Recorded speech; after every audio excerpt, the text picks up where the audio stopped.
Hello guys, మీ అందరికీ నేను ఇప్పుడు ఒక నిజం చెప్పబోతున్నా. ఈ బ్యాచిలర్స్ బిర్యానీ చేయడానికి నేనైతే బ్యాచిలర్ లాగా మారానన్నమాట. ఏంటి ఫన్నీగా ఉందా వినడానికి? యాక్చువల్గా ఎనీ డేస్ నేనైతే ఇంట్లో ఉండే ఫ్యామిలీతోని. ఇప్పుడు హైదరాబాద్ వచ్చాను కదా, సో మా కజిన్స్తో ఉంటున్నా. అందుకే బిర్యానీ చేసుకుందామని అనుకున్నాం.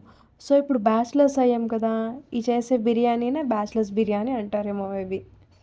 ఇలా వీళ్ళ కోసం వంట చేయడమే ఎక్కువ అంటుందో బిర్యానీ.